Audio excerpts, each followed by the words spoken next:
I'm Renee Garing and I'm the Player Development Manager at the Geelong Cats for the AFLW. And the role itself is there to support the players, first and foremost for their well-being, being there to be someone to check in with the players. Then there's the Offfield Development, which is a really enjoyable part of the role, getting to get alongside them and seeing what their interest areas are outside of footy. So what they might like to do post-footy or alongside their football careers.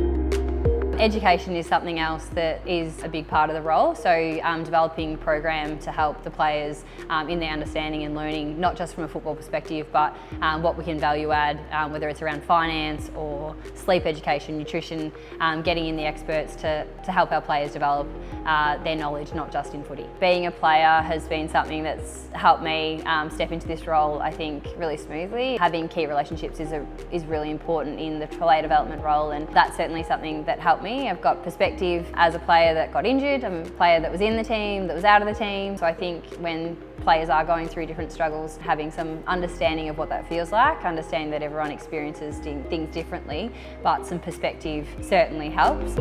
Lots of transferable skills and things that I've learnt from being a mum that I can then bring in to this program.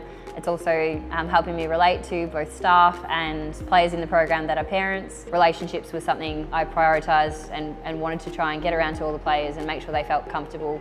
I'm a teacher outside of my football journey and outside of being a player development manager, and I think that as well, it's almost like having a class of 31 players that I get to care for and look after, and that certainly has helped me, I think, step into this role. When we've had players come and seek support for different things or come and want to tell me about some things that are going well in their life, that's been, I suppose, a moment for me that I've been really proud of. Claudia Gunjaka was an area that she wanted to work on, was doing some more public speaking and MCing, and through connecting her to a couple of people within the club, she's already done a couple of MCing events and nailing it already this year. So love to see that those sorts of things starting to happen and having a small input in that progress. As spectators, sometimes you see the result of the players being out there and then performing, but there's a whole host of people behind the scenes that are getting the player to that point. From the physios that help them prep, the team that design the programs, our high performance manager that is looking at how many kilometres they've tracked, the dietitian that's planned the meals, giving players individualised plans to make sure that they're eating what they need to recover. At this level, we want our players performing to the best of their ability and making the best decisions they can on field and off field. And to do so, we want to get people surrounding them and supporting them that have a great education behind them and experts in each of those areas. So we're really lucky here at the Cats that we have